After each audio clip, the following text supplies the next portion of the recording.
नमस्कार. दूरदर्शन सह्याद्रीच्या आपल्या सर्वांच्या लाडक्या सखी सह्याद्री कार्यक्रमामध्ये मी वैष्णवी कानविंदे पिंगे सर्व रसिक चाहत्यांचं मनापासून स्वागत करते. मंडळी, यावर्षी आपले डॉक्टर बाबासाहेब आंबेडकर यांचा 64वा महापरिनिर्वाण दिन. या दिवसानिमित्त आपल्याला आठवण येतेच, पण जेव्हा जेव्हा मानवाधिकार, आपल्याला मिळणारे न्याय किंवा आपल्या प्रत्येक पावलावरती आपल्याला असणारे अधिकार यांचा जेव्हा विचार येतो आणि ह्याच्याद्वारे आपल्याला जेव्हा या समाजात जगताना, समाजात वावरताना एक हक्काचं स्थान मिळतं, त्यावेळी देखील प्रत्येक पावलावरती आपल्याला डॉक्टर बाबासाहेब आंबेडकर यांची आठवण येते आणि ती यायलाच पाहिजे. मंडळी, बाबासाहेब आंबेडकर यांचं म्हणणं असायचं की जेव्हा समाजामध्ये जेव्हा समाज सुधारतो असं कधी म्हटलं जातं, जेव्हा समाजातली स्त्री जेव्हा सुधारते, तिच्यासाठी जेव्हा प्रगती होते, त्यावेळेला समाजाची प्रगती होते असं मी म्हणेन, असं डॉक्टर बाबासाहेब आंबेडकर यांचं एक प्रसिद्ध वाक्य आहे. आणि म्हणूनच आपल्या सखी सह्याद्रीचा आपला आजचा विषय देखील असाच आहे, डॉक्टर बाबासाहेब आंबेडकर यांचे विचार आणि स्त्रीचं सक्षमीकरण. तर मंडळी, या विषयावरती आपल्याशी गप्पा मारायला दोन सुविद्य प्राध्यापिका आपल्यासोबत आहेत. मी ओळख करून देते, प्राध्यापिका अभिनया रमेश आणि प्राध्यापिका वैशाली बनकर यांची.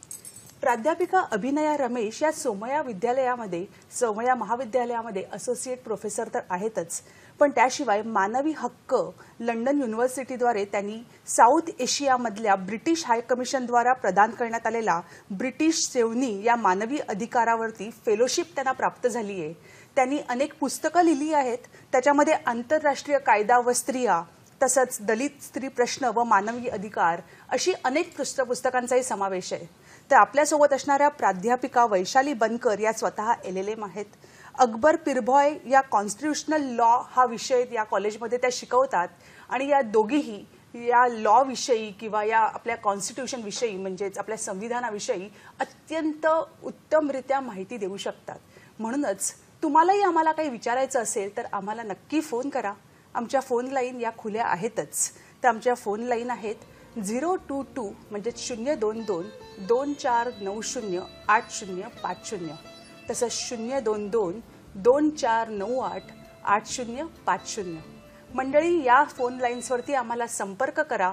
आणि आणखीन एक महत्त्वाचं, ज्या वेळेला तुम्ही आम्हाला फोन कराल तेव्हा तुमच्या टीव्ही संचाचा आवाज अगदी बारीक करून ठेवा, कारण नाहीतर तुमचा आवाज आणि त्या टीव्ही संचाचा आवाज आपल्याला सगळ्यांना ऐकू येईल आणि त्याच्यामुळे आपल्या या कार्यक्रमामध्ये व्यत्यय येऊ शकतो. तर आम्हाला जरूर फोन करा. तुमचे जे काही या विषयाला योग्य असे काही प्रश्न असतील ते जरूर विचारा. आमच्या दोन्ही इकडे उपस्थित असलेले जे सन्माननीय गेस्ट आहेत ते या प्रश्नांची उत्तरं देतील.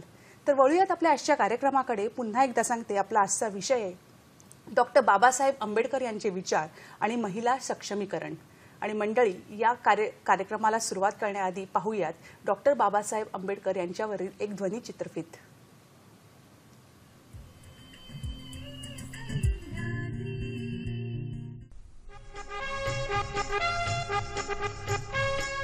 भीमरावांनी देशावरती प्रेम अलौकिक केले.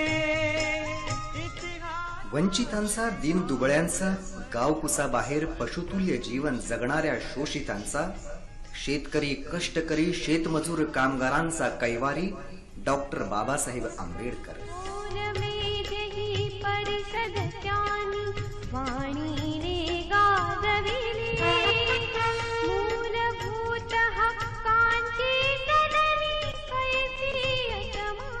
दास्य आणि गुलामगिरीत वर्षानुवर्ष खितपत पडलेल्या स्त्रियांना व्यवस्थेच्या जोखडातून मुक्त करून समतेचा सन्मार्ग दाखवणारे युगंधर, युग प्रवर्तक, क्रांती सूर्य डॉक्टर बाबासाहेब आंबेडकर. माणसाला माणूसपण बहाल करण्यासाठी बुद्धी आणि लेखणीच्या बळावर प्रस्थापित व्यवस्थेवर आसूड ओढणारे सामाजिक क्रांतीचे उद्गाते डॉक्टर बाबासाहेब आंबेडकर.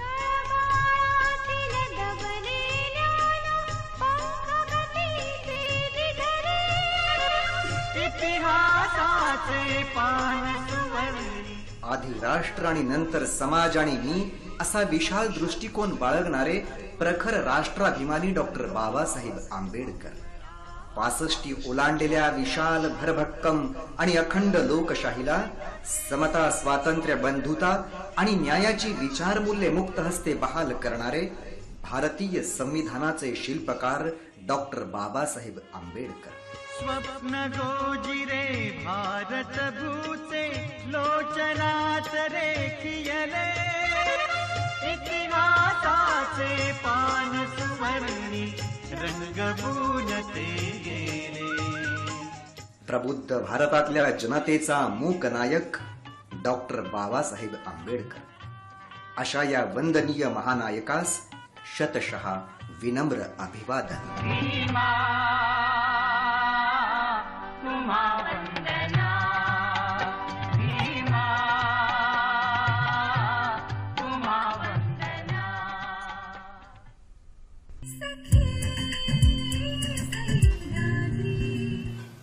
नमस्कार. नमस्कार. आपण ज्यावेळेला डॉक्टर बाबासाहेब आंबेडकर यांचे विचार याच्याविषयी बोलतो आणि ज्यावेळेला डॉक्टर बाबासाहेब आंबेडकरांनी स्त्री शिक्षण किंवा स्त्री समानता, स्त्रीचे हक्क, स्त्रीचं शिक्षण याच्याविषयी इतक्या तरतुदी केल्या, कायद्यात बदल घडवून आणले, त्याच्यामुळे आज आपण इकडे उभे आहोत. आणि त्याच्याहूनही जास्त तुमच्यासारख्या प्राध्यापिका ज्यावेळेला किंवा माझ्यासारखी एखादी व्यक्ती ज्यावेळेला या मंचावरती येतात त्यावेळेला जास्त अभिमान दाटून येतो की आपण आज त्यांच्यामुळे आज इकडे ज्या काही आहोत त्या उभ्या आहोत. तर ज्यावेळेला हा विषय येतो त्यावेळेला मला अभिनयताई तुम्हाला प्रश्न विचारावासा वाटतो की भारतीय स्त्री समानता आणि डॉक्टर बाबासाहेब आंबेडकर यांचं नक्की काय इक्वेशन आहे किंवा त्याच्यासाठी त्यांनी नेमक्या काय तरतुदी करून ठेवल्या आहेत? एक्झॅक्टली. प्रथम महापरिनिर्वाण दिनानिमित्त माझी आदरांजली.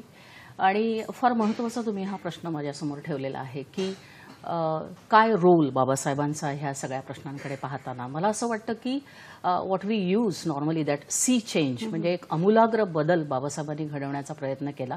जे अजिबातच नव्हतं ते सगळं काही त्यांनी आणलं. उदाहरणार्थ मी असं म्हणेन की 2 प्रकारचे हिंदू कोड बिलमध्ये त्यांनी कॉन्टेक्स्ट घेतलेले आहेत. एक आहे तर दयाभागा, जो ज्याच्यामध्ये प्रोव्हिजन होती की सती स्त्री जेव्हा तिचा पती जातो त्यावेळेला प्रॉपर्टीमध्ये तिला अधिकार होता. परंतु त्याचा साईड इफेक्ट्स असं झाले की त्या संपूर्णपणे दयाभागामध्ये प्रोव्हिजन होती प्रॉपर्टीमध्ये म्हणून तिथे जास्त सती झाल्या. Whereas rest of the part of the country म्हणजे संपूर्णपणे भारतामध्ये apart from this it was Mitakshara which did not have provision for sati. परंतु अधिकार नव्हता. बाबासाहेबांनी पहिल्यांदा हे सगळे दोन्ही कायद्यांमधले चांगुलपणा मॉडर्निस्ट अप्रोचकडे नेऊन त्याची एक तरतूद केली आणि त्या तरतुदीमध्ये स्त्रीला संपूर्ण वेगळ्या प्रकारचं स्वातंत्र्य दिलं. म्हणजे मी असं म्हणेन की डायरेक्टली त्यांनी ही एन्शियंट सोसायटीमधली असलेली स्त्री ही मॉडर्निस्ट वेस्टर्नाइज कॉन्सेप्टमध्ये त्यांनी इक्वलाइज करून टाकली आणि ते फार महत्वाचं ट्रेंड सेटिंग होतं असं मला वाटतं. मला विचारावं असं वाटतं वैशालीताई तुम्हाला की आता ज्यावेळेला बाबासाहेबांनी आपल्या कायद्यामध्ये तरतुदी केल्या त्यावेळेला याच चळवळीमध्ये स्त्रियांनी देखील सहभाग घेतला का? खूप मोठा सहभाग होता स्त्रियांचा. आणि त्यावेळेस स्त्रियांनी बाबासाहेबांनी काय केलं की सगळ्या स्त्रियांना एक प्रोत्साहन दिलं की तुम्ही त्या सगळ्या चळवळीत संघटनेत तुम्ही सहभागी व्हा. आणि त्यावेळेस वेगवेगळे जसे महाड सत्याग्रह झाला होता तिथे 300 स्त्रियांनी सहभाग केला. त्याच्यानंतर काळाराम मंदिरच्या जेव्हा तिथे प्रवेशाचा जो सत्याग्रह झाला होता तिथे 500 स्त्रियांनी तिथे एंट्री घेतली होती. तिथे त्या सगळ्या संघटनेत त्या सगळ्या ऍक्टिव्हली पार्टिसिपेट केलं होतं त्यांनी. आणि ह्या सगळ्या यांच्या बाबासाहेबांच्या स्पेशली प्रोत्साहनामुळे एक वऱ्हाडे नावाच्या स्त्री होत्या. तर त्यांनी अगदी पूर्ण फुल प्रेस कॉन्फरन्सच्या समोर अगदी सरळपणे एकदम म्हटलं की असं जनावराचं जगणं जगण्यापेक्षा 100दा मरू पण आम्ही आमच्या हक्कासाठी लढू. ही खूपच महत्वाची गोष्ट. त्यावेळेस स्त्रिया बोलत नव्हत्या पण त्यांनी त्या सगळ्यांच्या समोर फक्त बाबासाहेबांच्या प्रयत्नामुळे. आणि दुसरी गोष्ट म्हणजे एक दुसरी स्त्री होती, एक बनसोडे स्त्री होती. तिने तर चोखामेळा नावाचं एक वृत्तपत्र सुरू केलं बाबासाहेबांच्या प्रोत्साहनामुळे. इतकं व्यवस्थित. आणि बाबासाहेबांनी फक्त एवढंच नाही तर त्यांनी काय केलं की देवदासी प्रथा त्यांचा पण विरोध केला. त्यांनी त्या कमाटीपुऱ्यात जाऊन त्या स्त्रियांचं वेश्याव्यवसायात असणाऱ्या स्त्रियांचं प्रबोधन केलं. त्यामुळे एक डेव्हिड नावाचा तिथे पिंप होता ब्रॉदलमध्ये, त्याने तो व्यवसाय सोडून दिला आणि त्याने पूर्णच त्या स्त्रियांना बाहेर काढण्यासाठी कार्य सुरू केलं. आणि अशा प्रकारे इव्हन जेव्हा डिप्रेस्ड क्लास जे मिशन होती त्याच्यात 25,000 स्त्रिया 1942 मध्ये उपस्थित होत्या. अच्छा. आणि 1942 मध्ये इतक्या प्रमाणात स्त्रिया, म्हणजे त्यावेळेस बाबासाहेबांनी म्हटलं की 10 वर्ष आधी मी इमॅजिन करू शकत नव्हतो की एवढ्या स्त्रिया गोळा होऊ शकतात. आणि आता मला वाटते की खरंच समाज आपला प्रगती करतोय आणि स्त्रिया खरंच समोर येत आहेत. आणि त्यावेळेस ज्यावेळेस आपला देश आझाद झाला त्यावेळेस फक्त 5% लोक एज्युकेटेड होते, लिटरेट होते. आणि त्यावेळेस तुम्ही अनुमान लावू शकता की स्त्रिया किती त्या साक्षर असतील. खरं. आता पण 42% तर स्त्रिया इलिटरेट आहेतच, पण त्यावेळेस तर अतिशय वर्स्ट होती. तरी सुद्धा बाबासाहेबांच्या प्रोत्साहनामुळे स्त्रिया समोर आल्या, संघटनेत त्यांनी भाग घेतला. आणि त्यांच्यावर जेलमध्ये जेव्हा त्यांना भरलं गेलं महाळ सत्याग्रहाच्या वेळेस, तर त्यावेळेस सुद्धा त्यांना अक्षरशः पुरुषांच्या बरोबर जे टॉर्चर सहन करावं लागलं तो अवर्णनीय आहे. अगदी म्हणजे खूप टॉर्चर सहन करावं लागलं. आणि आपल्या काळाराम टेम्पलच्या ज्यावेळेस जी कमिटी स्थापन केली गेली त्यावेळेस त्या पूर्ण कमिटीच्या अध्यक्ष रमाबाई आंबेडकर होत्या. बाबासाहेबांनी प्रत्येक वेळेस, म्हणजे बाबासाहेबांची नीतीच होती की कास्ट आणि जेंडर इनइक्वालिटी, जातीवादीपणा आणि लिंगभेद हे 2च कारण आहेत समाजाच्या नाशासाठी. आणि त्याच्यामुळेच आपला भारतीय समाज मागासलेला आहे आणि सगळीकडेच ते परिस्थिती आहे. तर बाबासाहेबांचे भरपूर उपकार आहेत स्त्रियांवर. स्त्रिया आज जे काय आम्ही काय सगळ्या स्त्रिया, भारतीय स्त्रिया सगळ्याच त्यांच्यामुळे आज समोर आलेल्या. अगदी अगदी नक्कीच. कारण बाबासाहेबांनी ज्या तरतुदी करून ठेवल्या आहेत आणि त्याच्यामुळे आज आपण इकडे ज्या कॉन्फिडन्सनी किंवा ज्या आत्मविश्वासाने आपण ज्या प्रत्येक गोष्टीला सामोरं जातोय त्याच्यासाठी त्यांचे उपकार मानावे तितकेच कमी आहेत. ज्या वेळेला आपण आता तिकडेच ठिणगी पेटली, तिकडेच महिला सहभागी झाल्या, आता जसं वैशालीताई म्हणाल्या तसं, तर मला सांगा अभिनयाताई की ठिणगी त्यावेळेला पेटली, पण अजूनही महिलांच्या समोर काय काय प्रश्न आहेत?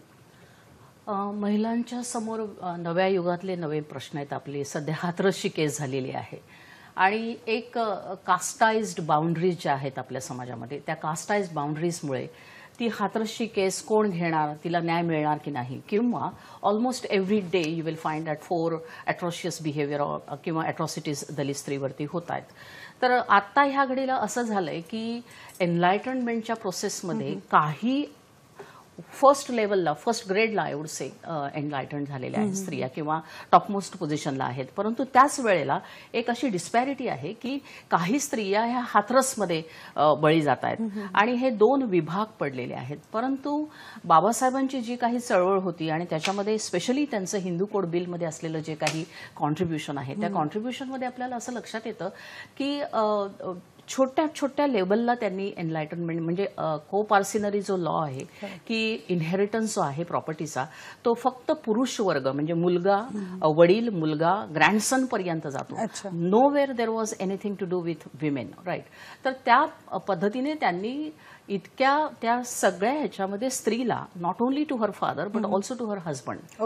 हा, आणि असंही नाहीये की स्त्रियांनाच स्वातंत्र्य दिलंय. स्त्रीधन जे आहे, जे गिफ्ट लग्नाच्या वेळेला किंवा वेगवेगळ्या पद्धतीने जे काही कार्यक्रम असतात तेव्हा त्या स्त्रीला मिळतात, किंवा इन्क्लुडिंग डावरी. ओके, डावरी तर ते असं म्हणतात it's a scandalous behaviour against a woman, right. आणि हा शब्द इतका डेंजर आहे, मी असं म्हणते, you can imagine those days. तर ते असं म्हणतात की नुसतंच स्त्रीला नाही तर त्या स्त्रीधनमध्ये मुलग्याला देखील इक्वल शेअर मिळाला पाहिजे.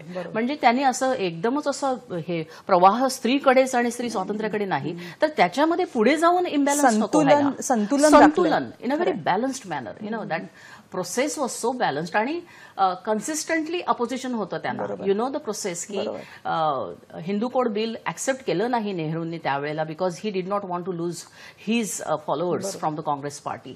As a result Babasaheb did not like to remain and he was the first person one who resigned from his ministry for this cause. So you can imagine how sensible he was. तुम्ही जर बघितल्या ह्या provisions तर महिलांच्या अधिकारांसाठी त्यांनी प्रत्येक ठिकाणी पाय रोवून उभे राहिले. इंटरव्हेन्शन केलेलं आहे त्यांनी आणि फॉर्म्युलेट केलेलं आहे, रिफॉर्म्युलेट केलेलं आहे.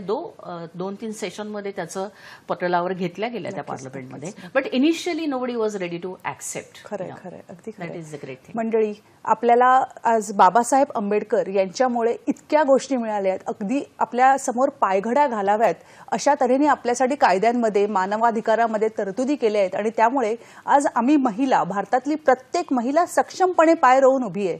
या विषयावरती आपण अधिक गप्पा मारणार आहोत. तुम्ही देखील आम्हाला फोन करून प्रश्न विचारू शकता. भेटूयात या छोट्याशा विश्रांतीनंतर.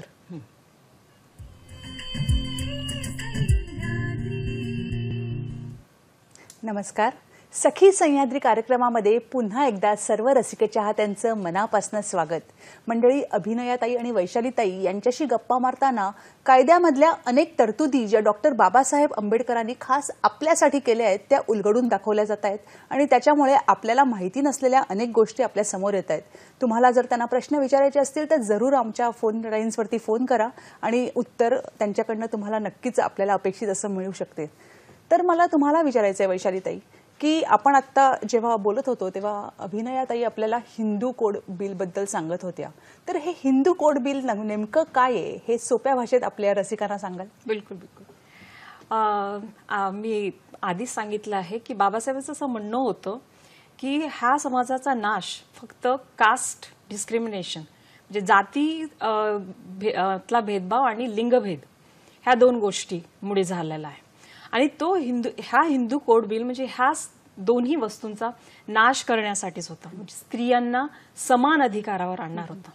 आणि ही काही पहिली वेळ नव्हती की हिंदू कोड बिल म्हणजे दुसऱ्या देशात सुद्धा या सगळ्या चळवळी सुरू होत्या. इंग्लंडमध्ये स्त्रिया स्वतःच्या मताधिकाराच्या अधिकारासाठी लढतच होत्या. त्यांनी तो अधिकार मिळवूनही घेतला. सगळीकडे सगळ्या चळवळी सुरू असताना भारतच मागे होता. आणि काय होतं की त्यावेळेस स्त्री ही मानसिकरित्या ही कमकुवत होती आपल्या देशात. त्यामुळे हिंदू कोड बिलचा विरोध करणारे म्हणजे स्त्रियाही होत्या त्यात. आणि राष्ट्रीय स्वयंसेवक संघ, हिंदू महासभा आणि खूप साऱ्या लोकांनी त्यावेळेस त्या हिंदू कोड बिलाचा विरोध केला. त्यात आपले मदन मोहन मालवीय होते, सरदार पटेल होते आणि दुसरे पण लोक होते, डॉक्टर श्यामाप्रसाद मुखर्जी आणि कमिटीत डॉक्टर भांडारकर होते. म्हणजे या हिंदू कोड बिलाच्या कमिटीत डॉक्टर भांडारकर, SV राजन ह्या सगळ्यांनी इतके प्रयत्न केले ह्या हिंदू कोड बिल पास होण्यासाठी. पण त्यावेळेस आपण आपला हा प्रश्न पुढे नेऊया.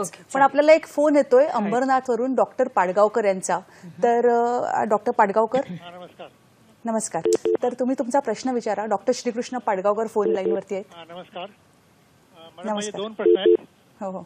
पहिला प्रश्न असा आहे की आंबेडकरांचे विचार हे स्वातंत्र्य आणि बंधुता आणि समता या विचारांनी प्रभावित होते. तर आजकाल या विचारांचं कितपत जागरूकता किंवा कितपत महत्व या आजकालच्या समाजामध्ये दिसून येतं? बरोबर. आणि दुसरा प्रश्न असा आहे की बाबासाहेब आंबेडकर किंवा स्वामी विवेकानंद अशी देवत्वाला पोचलेली माणसं पूर्वीच्या काळात होती. बरोबर. आजच्या समाजामध्ये अशी माणसं आहेत का, आणि नसतील तर का नाहीत, याबद्दल आपण काय सांगू शकाल? खूप चांगले प्रश्न आहेत तुमचे. मॅडम, तुम्हाला आता प्रश्न कळलेच असतील. तर एक आहे ते म्हणजे बाबासाहेब आंबेडकरांनी बंधुत्व आणि इतर ज्या गोष्टी आहेत त्याच्याविषयी काही आपल्याला वहिवाट आखून दिलेली आहे. तर त्याच्याबद्दल तुम्ही काय सांगू शकाल? मी असं म्हणेन की बाबासाहेबांच्या एकूणच सगळ्या आर्टिक्युलेशन्स म्हणजे त्यांनी जे काही विचार मांडले त्या मांडणीमध्ये किंवा त्या मांडणीवरती बुद्धाचा परिणाम आहे. बुद्धांनी स्वतंत्र, समता, बहुजन हिताय, बहुजन सुखाय ही संकल्पना मांडली. त्यानंतर आपण फुलेंकडे येतो. Kabir is already there with him. आता ह्या सगळ्यांचा परिणाम होऊन आणि फ्रेंच राज्यक्रांतीचे जसं मॅडम म्हणाल्या की कॉन्टेम्पररी वर्ल्डमध्ये वेगवेगळ्या प्रकारचं कॉन्शियसनेस होता आणि ह्यांनी देखील एक जागरूकता विचारलेली आहे. तर मला असं वाटतं की ह्या मॅसिव्ह फास्ट पेस असलेलं जे युग आहे सध्या त्याच्यामध्ये यंग जनरेशन मी असं सांगू शकते की कॉन्शियस आहेत ह्या सगळ्या संकल्पनांमध्ये. पण अर्लियर जनरेशन म्हणजे बाबासाहेबांच्या नंतर किंवा स्वातंत्र्यानंतर थोडंसं एज्युकेशन नव्हतं किंवा वाचन नव्हतं, त्याच्यामुळे होतं. आता नव्या पद्धतीने लोक जागरूक झालेली आहेत. परंतु त्या जागरूकतेचा आर्टिक्युलेशन, मोबिलायझेशन किंवा त्याचं मॉनिटरिंग होत नाहीये आणि त्यामुळे सिरीज ऑफ प्रश्न समाजामध्ये येतात आणि प्रत्येक समाज समूह, सोशल ग्रुप हा वेगवेगळ्या पद्धतीने स्वतःचे प्रश्न मांडतोय. तर मला असं वाटतं ते कुठेतरी युनिव्हर्सलाइज झाले पाहिजेत आणि त्या युनिव्हर्सलाइज होण्यामध्ये मॉडर्निस्ट अप्रोच म्हणजे rationality, that everybody has dignity, every individual is dignified and every person should have that dignified life. हे प्रत्येक व्यक्तीने दुसऱ्याच्या संदर्भात विचार जो बाबासाहेबांनी कॉन्स्टिट्यूशन मध्ये कमालीचा तो स्प्रेड आउट आहे, फंडामेंटल राईट्स पासून डायरेक्टिव्ह प्रिन्सिपल्स म्हणजे सगळे फर्स्ट, सेकंड, थर्ड सगळ्या सेक्शन मध्ये तुम्हाला तो कळतो आणि laws which are in addition to constitutional law, that is ordinary laws, also would have reflections. For instance I can give you the example of 125, article 125. त्याच्यामध्ये ह्याचं IPC मध्ये त्याच्यामध्ये a boy, one who is 18 years old, he is responsible for his father, his mother, okay, his wife, his children, and everybody if they create some vagrant behavior in public domain. Okay. तर तो जो कायदा आहे तो actually influence of बाबासाहेबांची ही ideology constitutional framework मध्ये म्हणजे ज्याला आपण म्हणतो pursuit of happiness and tranquillity, which is a key, I would say, pillar of the American Constitution. तर ते संपूर्णपणे त्यांनी हे जसं म्हणाले कॉन्शियसनेस तो ह्या जनरेशनमध्ये आहे. तरुणांबद्दल मी बोलते कारण माझा मुलगाही या जनरेशनचा आहे. He is very alert and agile about consciousness, that समानता पाहिजे, स्वातंत्र्य पाहिजे, आपले हक्क आणि त्यांची जाणीव आपल्यामध्ये खूप जास्त रुजलेली आहे. येस. तर हे रुजण्याचं महत्वाचं कार्य फुलेवियन आयडियोलॉजी, आंबेडकराईट परसेप्शन आपल्या सगळ्यांमध्ये खूप मोठ्या प्रमाणात आलेलं आहे. पण मला असं वाटतं की the sad story about the same thing, that Hathras still happens. बरोबर आहे. We should do something about that. बरोबर. म्हणजे असे ज्वलंत प्रश्न अधेमध्ये येत राहतातच. त्याचसाठी श्रीकृष्णजींनी दुसरा प्रश्न विचारला होता की वैशाली मॅडम कदाचित तुम्ही पण उत्तर या प्रश्नाचं देऊ शकाल की त्यांनी विचारलं होतं की डॉक्टर बाबासाहेब आंबेडकर, महात्मा फुले, स्वामी विवेकानंद ही जी माणसं आहेत ती एका काळानंतर आपण त्यांना देव म्हणून त्यांच्याकडे बघतो आणि देवासारखंच काम त्यांनी आपल्या समाजासाठी करून ठेवलंय. तर अशी माणसं या भूमीवरती आज नाही का पाहायला मिळत? लोक आहेत, अजूनही आहेत. उलट आता काय झालं, काय बदल झाले? जागरूकता जास्त आली. मॅडमनी म्हटलं तसं बरोबर आहे. ते नवीन जनरेशन खूप सुशिक्षित आहे आणि खूप पुढारलेलं आहे. आताचे जे युवा पिढी आहे, मुलं मुली दोन्ही, एक तर मुलींमध्ये सगळं कॉन्शियसनेस आलेला आहे, त्यांना समान अधिकार मिळालेले आहेत आणि मुलांनाही ह्या गोष्टीच कळतात. तर ह्या गोष्टी आलेल्या आहेत आणि मुलं ग्राउंड लेवलवर लोक काम पण करतात आणि असं म्हणता येत नाही की आहेत नाही. पण आता तो जो भाग आहे, ह्या लोकांनी काय केलं, बाबासाहेबांनी, स्वामी विवेकानंदांनी, विद्यासागर चंद्रनी, राजा राम मनोहर रायांनी, त्यांनी खूप ऍडव्हर्स कंडिशन्समध्ये काम केले होते त्यावेळेस आणि अतिशय त्रास झाला आणि पूर्ण प्रवाहाच्या विरुद्ध जाणं म्हणजे काही सोपं काम नाही. पण आता काय आहे की आता आपले मुलं जर काम करत असते तर आपण पॅरेंट्स त्यांना सपोर्ट करतो. समाजातही जागरूकता आलेली आहे, मानसिकता, लोकांची मानसिकताही त्यांना मदत करते. महाराष्ट्रात कमीत कमी इथं एज्युकेशन आणि एज्युकेटेड लोक आहेत, त्यांची मानसिकता ही तशी चांगली आहे. आता मॅडमनी म्हटलं हाथरस केस, तर तिथली मेंटॅलिटी, तिथलं लिटरसी पर्सेंटेज ह्यावरही खूप बरंच काही डिपेंड आहे. पण महाराष्ट्रात आपण हे करू शकतो की इथल्या न्यू जनरेशनला आपण सपोर्ट करतो. म्हणजे या देवतुल्य लोकांनी परिवर्तन घडवलं आणि आता परिवर्तन घडलंय आणि आपण ते फॉलो करतो. नक्कीच. बरोबर. आणि आता मंडळी आपण वळूयात पुढच्या प्रश्नाकडे आणि पुढचा प्रश्न आहे, ऐकूयात आपण पुढचा प्रश्न. हॅलो. नमस्कार मॅडम. नमस्कार. रवींद्र कुडाळकर जळगाववरून बोलतोय. नमस्कार. रवींद्र कुडाळकर जळगाववरून पुढचा प्रश्न विचारतायत आणि प्रश्न विचारा रवींद्रजी.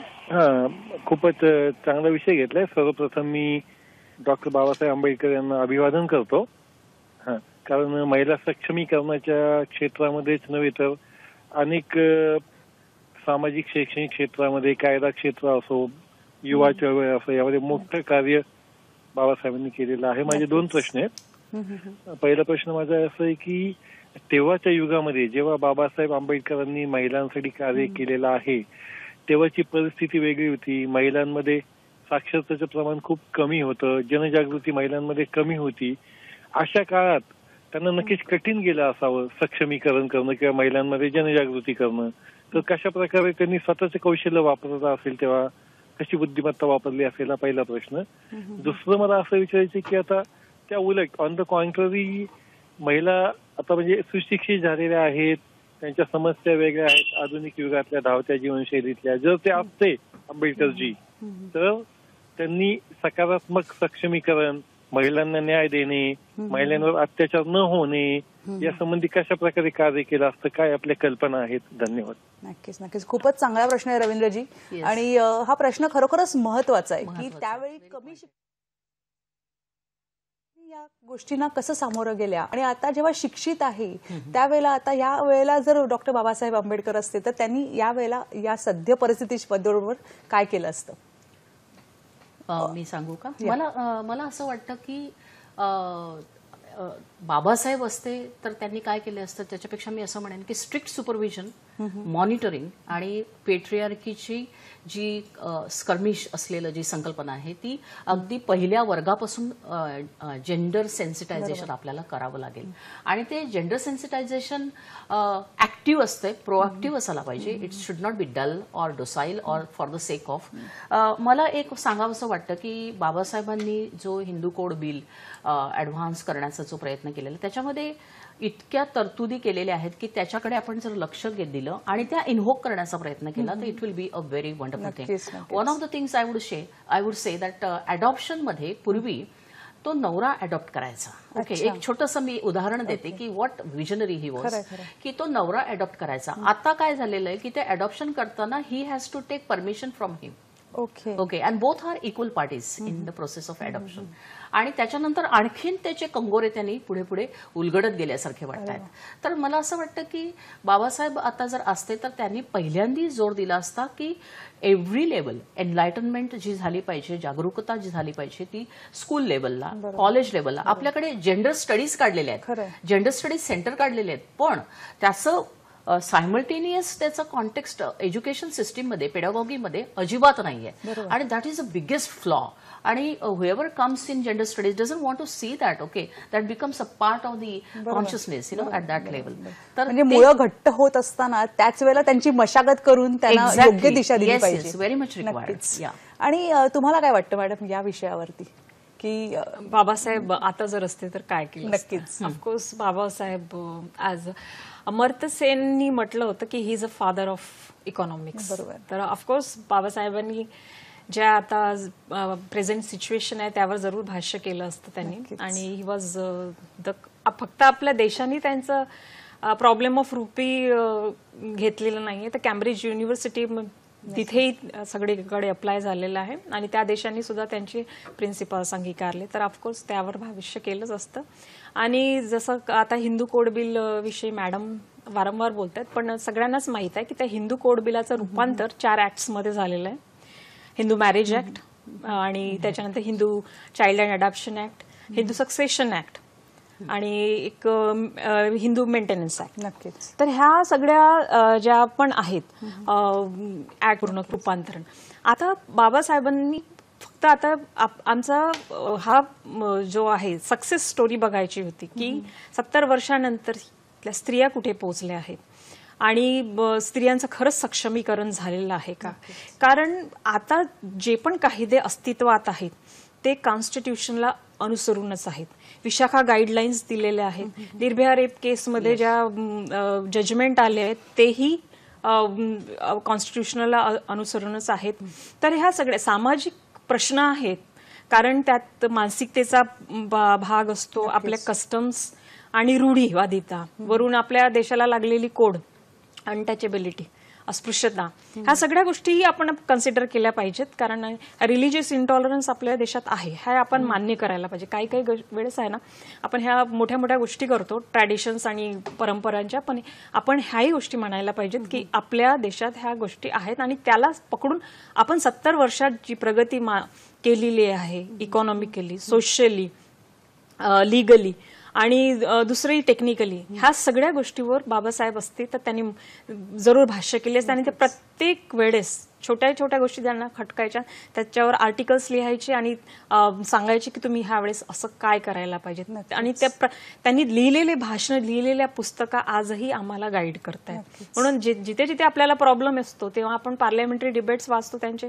रायटिंग अँड स्पीचेस वाचतो, त्यांचे भाषणं वाचतो आणि मला वाटते ते पूरक आहेत आपल्याला प्रत्येक प्रॉब्लेमला फेस करायला. असंच म्हणायला पाहिजे, कारण आज जरी डॉक्टर बाबासाहेब आंबेडकर हे शरीर रूपाने आपल्या नसले तरी संविधान रूपाने ते आपल्यामध्ये आहेत. आणि आताच काय पुढच्या 100 वर्षांनी जरी हा प्रश्न आला तरी त्यावेळेला देखील त्यांनी लिहिलेलं संविधान हे आपल्याला नक्कीच प्रत्येक टप्प्यावर मार्गदर्शन करेल आणि ह्याच्यामध्ये काहीही दुमत नाहीये. तर मंडळी, आपला हा कार्यक्रम असाच सुरू राहणार आहे. तुम्ही तुमचे प्रश्न तयारच ठेवा. भेटूयात या छोट्याशा विश्रांतीनंतर.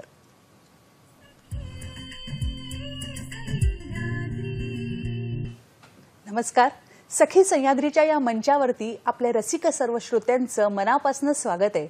मंडळी, आमचे क्रमांक आपल्या दूरध्वनीवरती दिसतच आहेत, ते खालनं रोल होत आहेत. तर तुम्ही नक्की आम्हाला फोन करा. तुमचे जे प्रश्न असतील ते जरूर विचारा. टीव्ही संचाचा आवाज त्यावेळेला थोडा कमी करा आणि आपण नक्कीच एकमेकांशी संवाद साधू शकतो. तर मंडळी, आपण वळूयात आपल्या आजच्या या कार्यक्रमाकडे. आणि त्या संदर्भात मला एक प्रश्न हा नेहमी पडतो की ज्या वेळेला आपण स्त्रीची सुधारणा किंवा तिला मिळालेले अधिकार ह्याचा विचार करतो त्यावेळेला आजची स्त्री ही किती सक्षम झाली आहे आणि या सगळ्या तरतुदींमुळे, किंवा नेमकं तिचं स्थान कुठे? खूप चांगला प्रश्न विचारला वैष्णवी. ऍक्च्युली आजची ही स्त्री जी सक्षम झाली आहे फक्त या कायद्यांमुळे. जुना काळ तर सगळ्यांनाच माहित आहे काय होती परिस्थिती आणि काय म्हणजे स्त्रियांनी भोगलं आहे. तर काय होते की आपलं असं काही नव्हतं की वैदिक काळामुळे ह्या सगळ्या स्त्रियाचं असं डिग्रेडेशन झालं किंवा काही प्रॉब्लेम झालेत. वैदिक आणि आर्य काळात सुद्धा पाराशर स्मृती होती आणि बृहस्पती स्मृती होती. तिथे स्त्रियांना काडीमोड घेण्याचे अधिकार होते, संपत्तीत अधिकार होता, रिमॅरेज पण माहित नाही का काही लोकांनी मनुस्मृती ही अंगीकारली. आणि मनुस्मृतीत माणुसकीचा लवलेशही नाही. त्यात स्त्रियांना अतिशय हीन तऱ्हेने त्यांना प्रॉपर्टी राईट्स काढले गेले, त्यांना बालविवाह हे फेस करावं लागलं. त्याच्यानंतर त्यांना रिमॅरेज, काडीमोड हा प्रकारच नव्हता. आणि सगळ्या म्हणजे एका माणसाने दुसऱ्या माणसाला गुलाम करून घरात डांबून ठेवण्याचा हा जो हे केलाय, म्हणजे आजच्या परिस्थिती घडीला एक क्रिमिनल ऍक्ट केलाय, एक काय म्हणतात त्याला, ऑफेन्स, एक गुन्हा केला. हा, तो गुन्हा केला होता.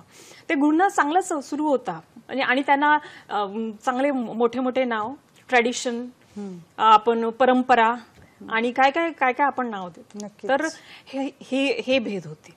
बाबासाहेबांनी हिंदू कोड बिल लिहून काय केलंय, काही मोठं म्हणजे एकदम जगाच्या अनिशंट पूर्ण ट्रॅडिशन्सला मिटवलं नाही. हे होतं आधीच आणि पूर्ण जगात चळवळी चालल्या होत्या. त्याच्या हिशोबानेच तो हिंदू कोड बिल केलं होतं. त्यात काय होतं की स्त्रियांना समानतेचे अधिकार, त्यांना संपत्तीत अधिकार, त्यांना चाइल्ड अडॉप्ट करायचे अधिकार, त्यांना दुसरे म्हणजे डिवोर्स अधिकार, ह्या सगळ्या गोष्टी तर पुन्हा परत आणल्या, रिवाईव्ह केल्या. त्याचा एवढं मोठं कांड करायची गरज नव्हती, पण ते झालं, ठीक आहे.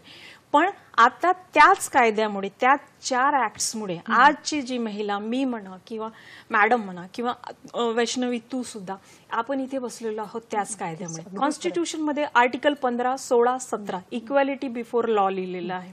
त्यात गव्हर्नमेंट, आपलं सरकार कोणताही कायदा स्त्रियांना अपलिफ्ट करण्यासाठी बनवू शकते आणि त्या कायद्यावर कोणीही ऑब्जेक्शन घेऊ शकत नाहीये.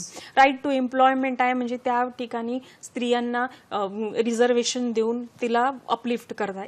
एक स्तर असा आहे, एक स्तर इतका वर आहे आणि एक स्तर खाली आहे. इथे या स्त्री आहेत, ह्या स्त्रियांना जेव्हा आपण ह्या स्तरावर, दोन्ही स्तरावर आणलं तेव्हाच तो समाज पुढे जाईल आणि तोच इंटरनॅशनली कॉम्पीट करू शकेल.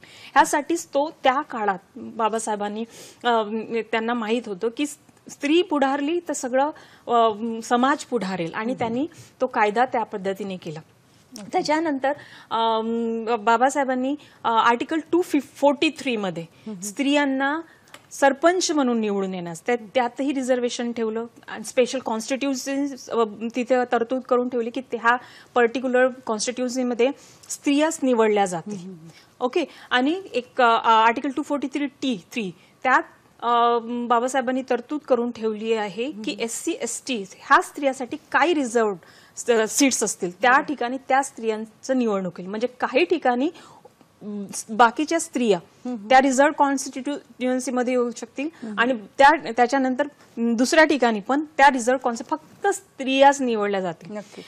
आता जर आपण रुरल एरियामध्ये गेलो जिथे अशा परिस्थिती आहे की स्त्रियांना घरकाम करण्यातच त्यांना वारसा हक्क नको, त्यांना काही नको, त्यांना घुंगट असं टाकून म्हणजे घालून जगावं लागतं, त्या ठिकाणी तुम्ही कल्पना करू शकता की त्या स्त्रिया इलेक्शन लढू शकतील आणि त्या स्त्रिया निवडून येतील. पण तिथे झालंय हा प्रकार चमत्कार होतोय. म्हणजे आपण एवढे स्त्री सक्षमीकरण ते झाल्यात, बदल होत गेले. मॅडम, नांदेडवरनं आपल्यासाठी एक फोन आहे. नांदेडवरनं फोन करतात अशोकराज कांबळे. अशोकराजजी नमस्कार. तुमचा प्रश्न विचारा.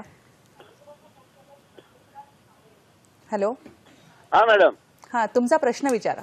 हा, मी अशोकराज कांबळे, सामाजिक कार्यकर्ता, नांदेड. नमस्कार. नमस्कार करतो. महामानव डॉक्टर बाबासाहेब आंबेडकरांनी महामानव.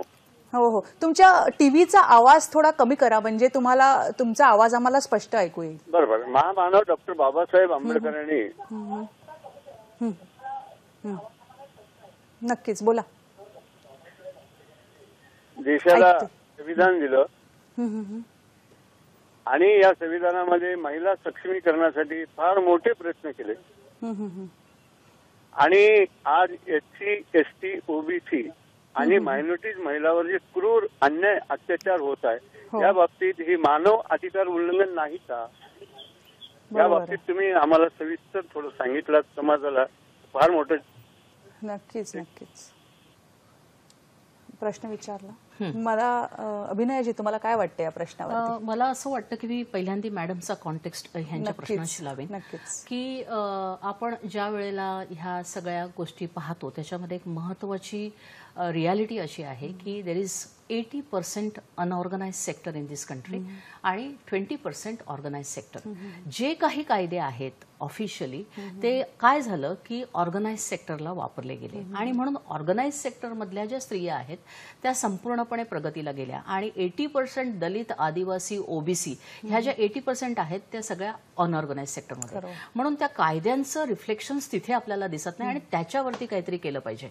आता ह्या अशोकराज कांबळेंनी असं सांगितलं की कसं आपण ह्या सगळ्या ह्युमन राईट्स व्हायोलेशन झालेलं आहे, तर आहेच आहे, परंतु मोबिलायझेशन झालं पाहिजे. त्या स्त्रिया स्वतः म्हणजे युनायटेड नेशनमध्ये एक फार महत्वाचा क्लॉज आहे की एखाद्या सबऑर्डिनेटेड आणि सबज्युगेटेड सोशल स्ट्रक्चरमध्ये, सोशल ग्रुपमध्ये जेव्हा ते रिकग्नाइज केलं जातं की त्याच्यामध्ये काहीतरी इश्यू आहे त्यानंतरची प्रोसेस सुरू होते. तर मला असं वाटतं आता जे काही ऑर्गनायझेशन आणि मोबिलायझेशन जसं मॅडम म्हणाल्या खेडोपाडी जे काही प्रश्न आहेत ते झालं पाहिजे आणि ती संपूर्णपणे जबाबदारी ह्या ऑर्गनाइज सेक्टरमधल्या स्त्रिया आहेत त्यांच्यावरती जाते. परंतु अनफॉर्च्युनेटली आय वुड से की त्यांचं सगळे काही जे काही अपब्रिंगिंग आहे ते कास्ट बेस्ड आहे आणि कास्ट बेस्ड असल्यामुळे देर इज जातीयवाद, हायर कास्ट नेपोटिझम असल्यासारखा आहे आणि तो इतका वाईड स्प्रेड आहे की त्या एक्झिस्ट करतात though they see there is problematic situation. Human rights violation sir आपण जे म्हणालात ते आहेच आहे, परंतु त्यांच्यामध्ये कॉन्शियसनेस निर्माण करण्यामध्ये आम्ही ऑर्गनाइज सेक्टरमधल्या महिला कुठेतरी कमी पडलेलो आहोत असं मला वाटतं आणि तो आता एरिया मोठ्या जोमाने हातात घेतला पाहिजे असं मला वाटतं. स्पेशली स्त्री अभ्यास केंद्र आणि gender sensitisation from the government point of view. तुम्हाला ह्याच्यात काही ऍड करायचंय?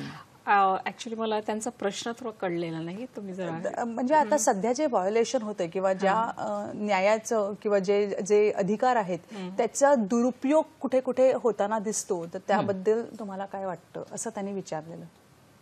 अच्छा, तर बरोबर आहे. हे मानसिकता आहे, मानसिक गुलामगिरी आहे. इथली आपली जी पूर्ण सिस्टम आहे, सामाजिक सिस्टम आहे, त्यात आपण इतके गुंतलेलो आहोत की आता मी तुम्हाला एक छोटंसं एक्झाम्पल देते.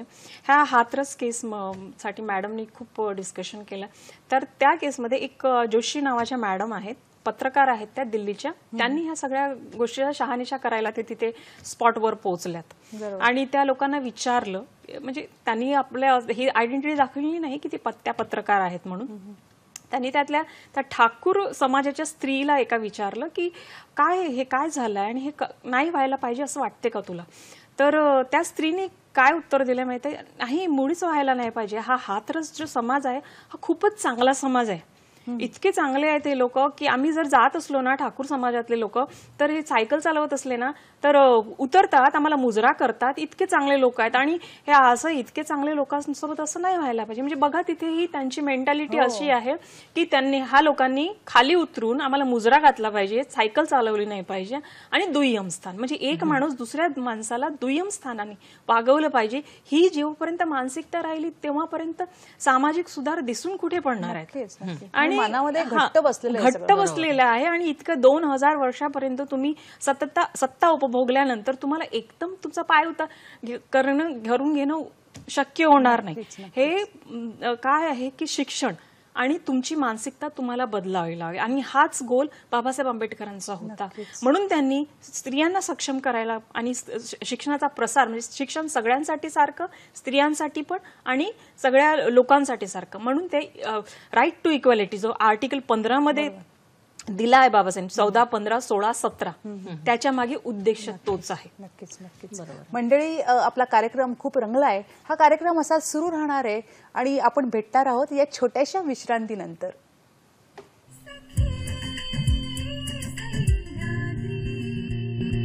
नमस्कार. सखी सह्याद्रीमध्ये पुन्हा एकदा स्वागत.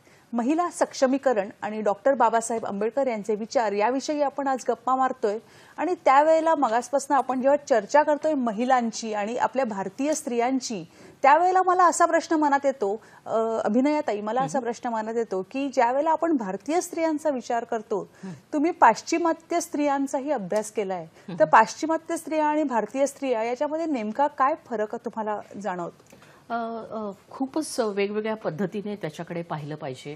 प्रथम मी असं म्हणेन, टू बिगिन विथ, की बाबासाहेबांनी 1950 साली आपल्या कॉन्स्टिट्यूशनमध्ये युनिव्हर्सल ॲडल्ट सफराज किंवा फ्रँचाईज अशी ही संकल्पना मांडली. म्हणजे जो 18 वर्षाचा आहे तो गरीब असो, श्रीमंत असो, स्त्री असो, पुरुष असो, खेड्यातला असो, शहरातला असो, एज्युकेटेड असो किंवा नसो, ह्या सगळ्यांना एकदाच right to vote, to hold public office आणि टू कंटेस्ट इलेक्शन असे जे काही पॉलिटिकल राईट्स दिले, along with number of rights.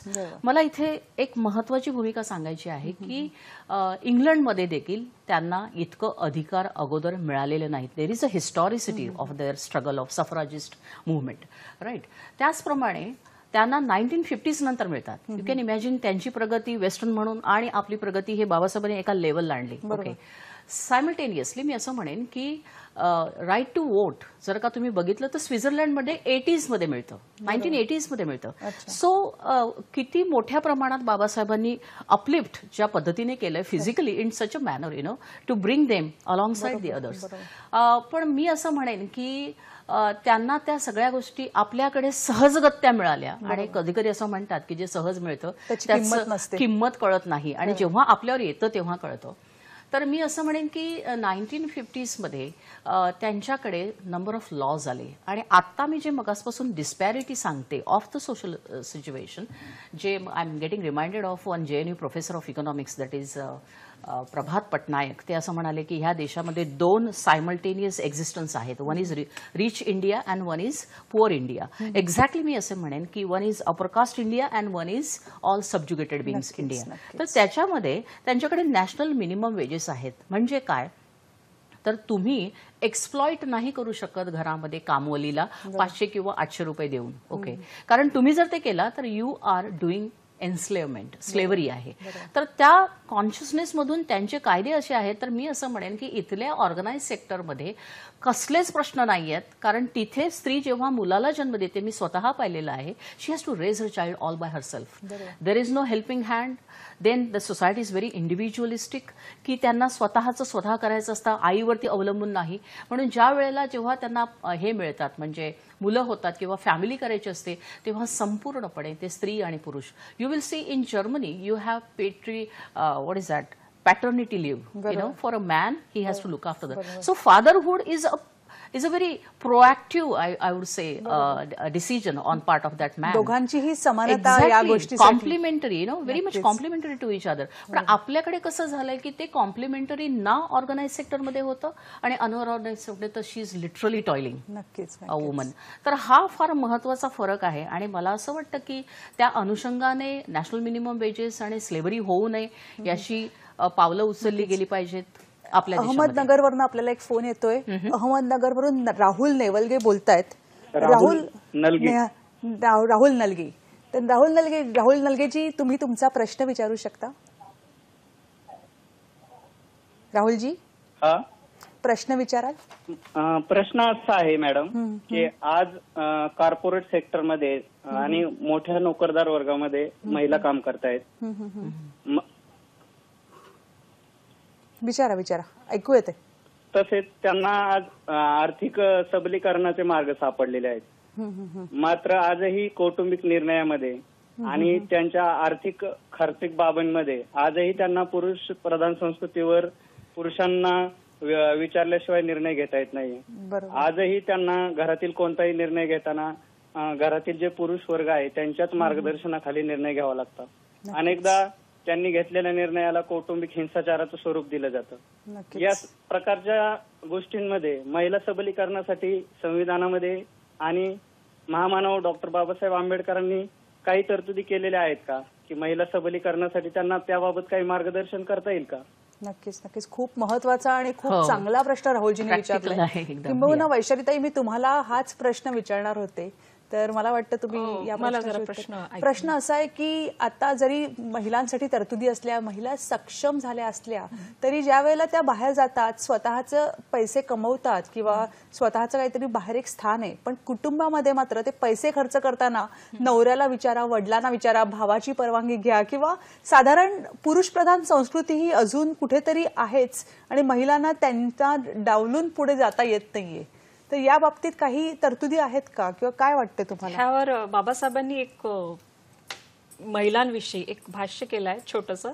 त्यांनी महिलांना संबोधून म्हटलं, ज्यावेळेस 25,000 स्त्रिया समोर होत्या 1942ला, त्यावेळेस त्यांनी म्हटलं की तुम्ही स्त्रिया, तुम्ही शिक्षण घ्या, तुम्ही नोकरी करा, तुम्ही घरात तुम्ही तुमच्या पतीला त्याच्या कामात मदत करा, त्याला इकॉनॉमिकली मदत करा, सगळ्या गोष्टींची मदत करा, पण मैत्रीण म्हणून, दास म्हणून नाही. नक्कीच. आणि ह्या बोलण्यातच सगळं काही आलेलं आहे की आता कमीत कमी स्त्रीने हे जाणून घ्यायचे की बाबासाहेबांनी त्यांना काय सांगितलं आणि त्यांनी कसे डिसिजन घ्यायचे.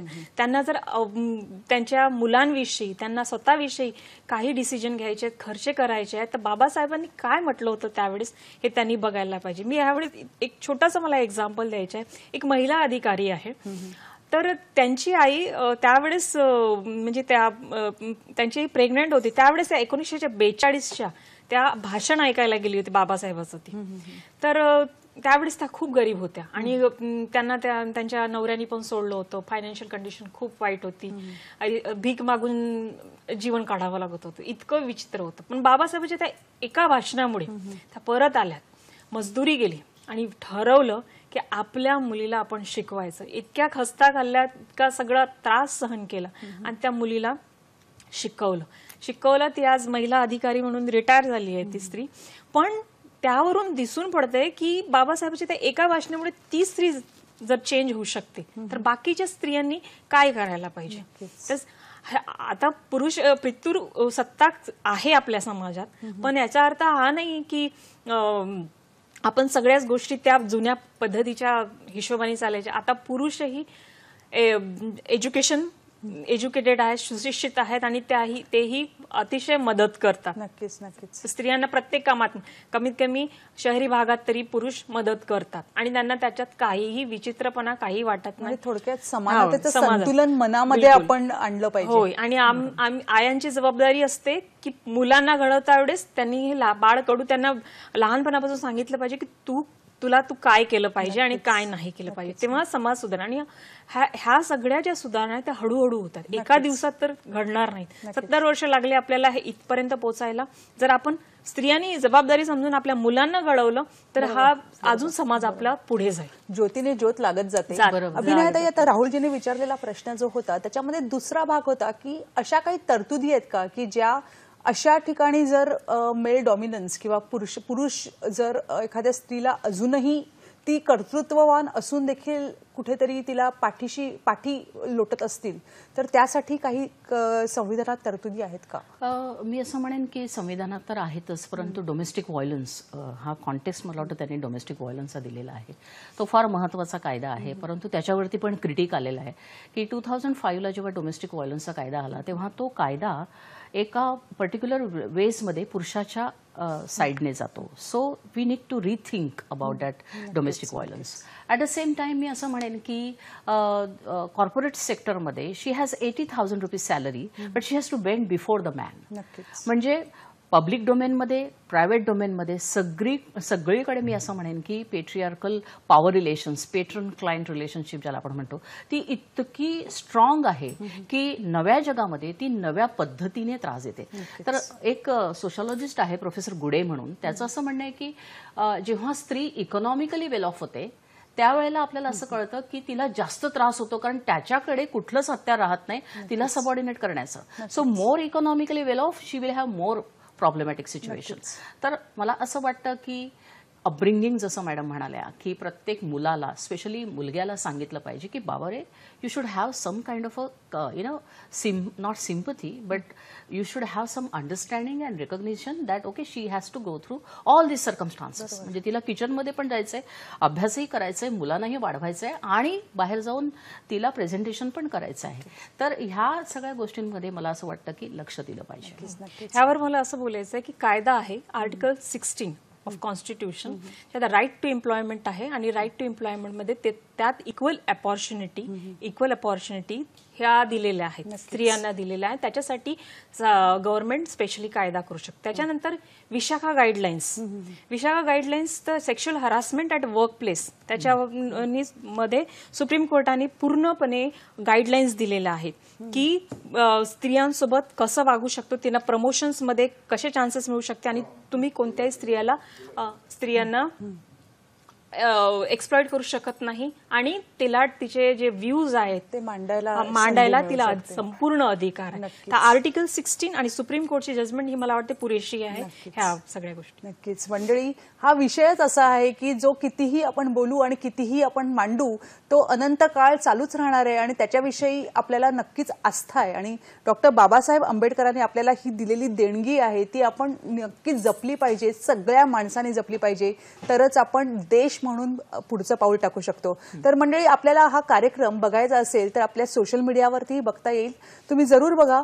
www.facebook.com/DD सह्याद्री, सखी सह्याद्री@gmail.com, www.youtube.com/DD सह्याद्री आणि ट्विटरवरती @DD सह्याद्री.